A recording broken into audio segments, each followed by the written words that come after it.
Hello BookTube, welcome to LizziefayeLovesBooks. I'm Elizabeth and this is going to be my December wrap-up.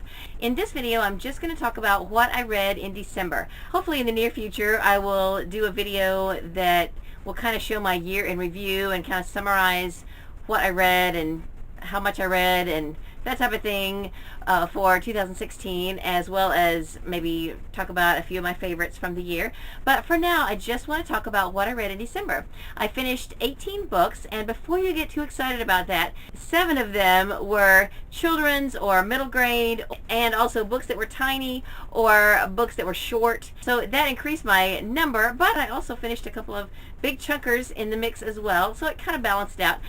So just to sum up the month, I mentioned I read 7 either children's or middle grade or the equivalent length of a children's book. I had a little gift book that's not really a children's book, but it's that equivalent size. And then I had 1 nonfiction book. I had 5 adult fiction books, not including 3 cozy mystery books, which are also adult fiction, but I wanted to separate those out. And then 2 YA books. But let me show you what I read. Now I'm going to start in kind of in backwards order because most recently we had the Holiday Booktubeathon hosted by Arrow Bissett. But for the Holiday Booktubeathon it only lasted 3 days. It was December 29th through the 31st. There were 4 challenges. So for the Booktubeathon challenges, this one was the very last book I read. In fact, I will admit that I didn't quite have this finished by midnight my time, which is Eastern Standard Time in the U.S. I was halfway done with it when the clock struck midnight, and my daughter wanted me to come outside and see the neighborhood fireworks, so I put the book down and I went outside for 5 or 10 minutes, and then I came back determined to finish the book before I went to bed. And because I took some extra time, and then in the second half I was starting to get sleepy and was having to reread paragraphs, it was closer to 1:30 by the time I actually finished it. However, that was only a little after midnight Central Time, which is where I was born, and not even midnight yet Mountain Time or Pacific Time. So I'm counting this book as a 2016 read. Now, what is this book? This is called The Christmas Pig by Kinky Friedman. When I first hauled this book, Emily Sears told me that Kinky Friedman was a very interesting character. He also ran for governor of Texas at one point. I don't think he was elected. And I have seen a couple of his other books on sale shelves, and they are very interesting looking. So I counted this as my genre that is new to me, because this author is definitely new to me, and the style of writing, I'm not really sure where to plug it in. So therefore, this type of book that he writes is something new to me. It's very bizarre and peculiar, but sweet and heartwarming at the same time. There were just some random dialogue things that were thrown in that just seemed like they came from out of left field, but it all kind of wrapped up into this really interesting story, and I liked it. So I don't know if I'll ever read anything else by Kinky Friedman, but when I was looking up the reviews of this book, he seems to have a pretty good fan base that seem to really enjoy his brand of humor and quirkiness. So I don't know, I might pick up another book, but for now this one satisfied my curiosity and I did enjoy it. This might be considered another cheat as well. The challenge was to read a gift book, or a book that was gifted to you, and I was gifted with some very nice books. I got the newest Fannie Flagg book from my family, and also they gave me the second Magnus Chase book. Of course, I wasn't going to have time to read either of those in their entirety, nor did I want to rush through them that quickly. And another book my mother-in-law gave me was this Book Lover's Diary, but still that's not really the kind of book you want to just sit and read. So when I was deciding what to read for this challenge, I remembered that my mother-in-law also gave me this in my Christmas bag of goodies. It's called Cat Confessions, Kitty Come Clean Tell-All Book by Allia, Zobel, Nolan. And this is really just a little miniature coffee table book. It is it's a little over 60 pages long, but half of the pages are photographs, and then the other half of the pages that include text are really just quotes. So I read this in about 10 minutes, but you know, it was on Goodreads, and I'm going to count it because it is a book, and it was gifted to me this year, so I'm counting it. Then the other challenge was to read a book with your favorite color on the cover. And you might not can tell with the lighting I'm in right now, but This book by Richard Peck is called A Season of Gifts, and the title is in burgundy, which is my favorite color. I also wanted to read this book because this finishes up a series for me. It's actually the third book in a trilogy, and the title may not ring a bell to you unless you have read A Year Down Yonder and A Long Way from Chicago. This book was written about 10 years after the first book, and one of those books is a Newbery winner, and I think the other one is a Newbery honor book. And this one came along 10 years after the first book, and it's wonderful. The setting of the book is 20 years after the first book, and the first book centers around Mrs. Dowdle. She's the very quirky grandmother of two children who come to stay with her over the summer, and it's all their adventures, and Mrs. Dowdle is quite a colorful character, I must say. And I believe the second book is about her granddaughter coming to stay with her for a whole year and finish high school, and they're both hilarious. I love them so much, and I didn't even realize until recently that there was a third book in the series. So I listened to this on audio. It was wonderful, hilarious. Now this is 20 years later, so her grandchildren are grown and gone, but Mrs. Dowdle still lives in the same town, right on the edge of town, and so now a new minister's family has moved in next door, and this book is just about their adventures living next door to Mrs. Dowdle and all of the different things that she gets into and helps them get into and out of, and it's just great. If you enjoyed the first two books, I'm sure you will enjoy this one, and I really thought it was a lot of fun. I mentioned that I finished a total of 8 books during the Holiday Booktubeathon. I only read one nonfiction book for the month, and it is Mike Huckabee's God, Guns, Grits, and Gravy. And I have read this because I needed to read a political memoir to finish the Popsugar Ultimate Reading Challenge. And so this one looked interesting. This book was not completely a political memoir. It was more of his opinions on a lot of social issues, but that was fine. There was enough mentions of his time as governor of Arkansas and his time on the campaign trail in his first bid for the presidency. I do have a lot of respect for Mike Huckabee and his views on things, and I thought I would enjoy this book, and I did. I thoroughly enjoyed it. Now, I would say that I wholeheartedly support 3 of the 4 things in this title. I have some mixed views about guns, and I'm not going to go into all that because this channel is not about politics, but I enjoyed the book, and even though my views may differ slightly from his, I thought it was entertaining. I did learn a little bit about some of the inner workings of government, and I thought it was a very interesting read. My husband had read this already. He's a Democrat, and he said he enjoyed it, so I thought for sure that I would enjoy it as well, and I did.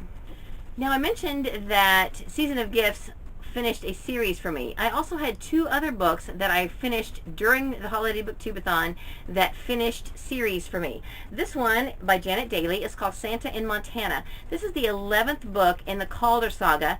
The first book was written back in the 80s. I remember getting the first 2 or 3 books from the series at a book sale when I was in college in the 80s, and I didn't get around to reading them until the 90s, and I really enjoyed them. The book prior to this, I believe, came out in 2006, and I read it pretty soon after it came out, and then this book didn't come along until 2010, so I didn't even realize for a while that there was an 11th book, and by that point I was already moving on to other things, and I just never got around to reading it. So earlier this year, when I was thinking about series that I've started that I could finish quickly, I remembered this one, and I found this book at a used bookstore earlier in the year, and I decided to save it till Christmas. This was thoroughly enjoyable to me as a fan of the Calder saga because it brought all of the characters back into play who were still living, and it was just a lot of fun. There was also a really fun little 5-year-old who, of course, wasn't around in the earlier books, and he brought some comic relief to the story, and there was some mystery and some romance, and it was just a lot of fun to revisit these characters, especially at Christmas time, and I just thoroughly enjoyed it. In fact, it kind of makes me want to go back and reread some of the series because it's been so long since I read them. When I started thinking about that, I started looking on Hoopla, which is now my favorite way to listen to audiobooks, and I noticed that they have, I think, the last 6 prior to this one on audio on Hoopla. So I just may be listening to some more of the Calder stories again later in the year because I really did enjoy it. And then the third series that I finished in December is the Maze Runner series by James Dashner. This a second prequel, which is labeled Point 6 in the Maze Runner series, came out earlier this year, and I don't know if this was originally planned or not. I haven't really researched it, but I know that there were a few people who read Kill Order and were a little disappointed because Kill Order just gave the backstory of how the flare came to be. It didn't really give the immediate backstory of how the kids got in the maze and what Thomas and Teresa exactly had to do with it and what their role in it was. So this is the answer to those questions. This tells you exactly what was happening outside the maze while just prior to the boys going in, and during the time that they're in there, leads right up until Thomas goes in the maze. So this is the answer to those questions, and I thoroughly enjoyed it. And then the last two books that I finished during the Booktubeathon time frame are Librarians Night Before Christmas by David Davis and The Timepiece by Richard Paul Evans. Now the Timepiece was on audio. It was abridged, so it was only about an hour and a half long. The full-length version I think is about 250 pages, so I'm not sure how much they cut out of it to make it an hour and a half, but you get the gist of the story, and it was a very nice story. It was a prequel to The Christmas Box, which I read last year. In The Christmas Box, there is an elderly woman named Mary Ann, and this story is about her as and her husband as a young married couple. And so it was very heartwarming, it was sad, it was heartbreaking, but it was a very nice story. There were some dark parts, but I enjoyed it. And there's one more in that trilogy called The Letter, and I noticed that it is also available on audio through Hoopla, so I may go ahead and get that finished up pretty soon while I'm thinking about it, and check another series off my list. Now, I mentioned Librarians Night Before Christmas. This was really cute. Now, this is marketed like a children's book, but I think really the people who would appreciate this the most are actual librarians and library staff and library volunteers and people who love libraries, because it's really got some references that I think adults would get way before children would get, and there's nothing wrong with it. I mean, it's not inappropriate for children. It's just that I think children wouldn't appreciate some of the humor in it as much as adults would. But it is basically a children's book, and it's a parody of Night Before Christmas. It starts out, "'Twas a cold Yuletide evening, and I wandered the stacks, shelving multiple titles that the patrons brought back." So it's about a librarian who is working late during the Christmas season. I'm not even sure. It doesn't even say specifically in the poem that it's the night before Christmas, that it's Christmas Eve, because I don't know that really any libraries would be open on Christmas Eve. I don't know. They might, because there's children there, and Santa comes and gives books to the kids, and things like that throughout the poem. So it's really cute, and I would definitely recommend it if you enjoy library themed stories. It was really cute. So then the majority of the books I finished prior to the Holiday Booktubeathon were books that I needed to read to finish up the Popsugar Ultimate Reading Challenge and the Around the Year in 52 Books Challenge. Now, I already mentioned the Mike Huckabee book. That was the very last one that I read for Popsugar. I had two other books I needed to read for the Popsugar Ultimate Reading Challenge. So the challenge was to read a book that was translated into English from another language. And I was originally going to read Shadow of the Wind, but I had to do something quicker in order to finish everything else. I remembered that last year I had a similar challenge, and I read the first Geronimo Stilton book. This is translated from Italian, and the series is basically geared towards older elementary school students. And I discovered that our library had the first 3 Geronimo Stilton books on CD. So since I had already read the first one, I skipped to the second one, and that's what I counted for this challenge. It is The Curse of the Cheese Pyramid. And since I had them checked out from the library, and they weren't very long, I went ahead and listened to Cat and Mouse in a Haunted House. So I got 2 books out of this one CD set, and I thought they were cute. Now, my daughter read some of these when she was in elementary school, and she really enjoyed them. And these don't really stand out to me as being spectacularly awesome, but they are cute, and they do encourage kids to read. They're very colorful. They've got a lot of artwork mixed in with the text, and they do definitely get checked out a lot in elementary school libraries. So for that, I'll definitely give them credit. As far as children's books go, I've certainly read others that I liked a lot more, but there's really nothing wrong with these. They just didn't blow me away. And then the other book that I needed to read for the Popsugar Ultimate Reading Challenge is a satirical book, and I read The Phantom Tollbooth by Norton Juster, and I loved this. I don't know how I missed this as a kid. This was originally published in the 60s, and I really wish that I'd had to read this in school. But it has a lot of valuable reminders for adults as well. So I love the wordplay in it, and it had a lot of good lessons built into the story, and it was fun. And there is another booktuber that did a video within the last couple years where she talked about the top 5 children's books that everyone ought to read, and this was one of them. And I might have to agree with that, because this was really a fabulous book, and I would definitely recommend it. In fact, I asked Katie if she remembered ever having to read this or excerpts of this when she was in elementary school, and she didn't remember it. But I know that I've subbed in at least one classroom where there was an excerpt of this book in the reading textbook, and they were studying it, and I think that's fantastic. I definitely agree that this is a great example of a book that kids could study and get a lot from as they study it.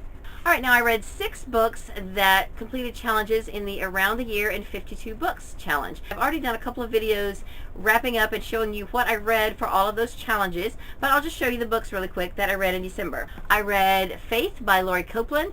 I have a bind up here of the first 3 Brides of the West books, but I predominantly read it from my Kindle. I listened to Ink Spell on audio by Cornelia Funke.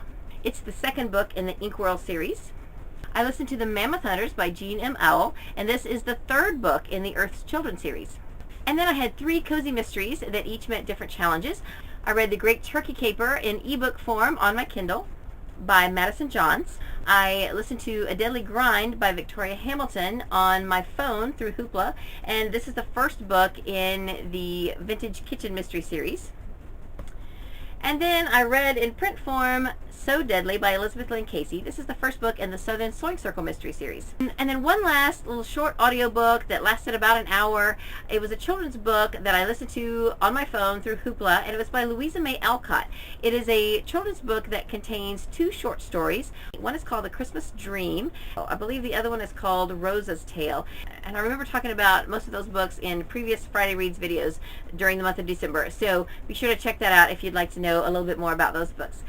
I have one other book that I started in December, but it is a gigantic chunker, and I only started it like on Tuesday of last week. It is The Plains of Passage by Jean M. Auel. It's the 4th book in the Earth Children series, and I kind of hesitated to start it because I knew that I was not going to be able to finish it, and I didn't really want to have anything that was going to carry over into the next year. But I had ordered it from the library on Playaway, and because I was out of data on my phone, I didn't have any other audiobooks that I could listen to in my car except this, and so I decided just to go ahead and start it. And at the stroke of midnight, I was only about 100 pages in out of a 714 page book, so I still have plenty of book left to read for 2017. I'll talk about this a little bit more later. So that's what I read in the month of December. I'd love to know what you read. Stay tuned, because I will have a year in review, sort of a wrap up, and a revisiting of the goals I set and how I did, and then my goals going forward.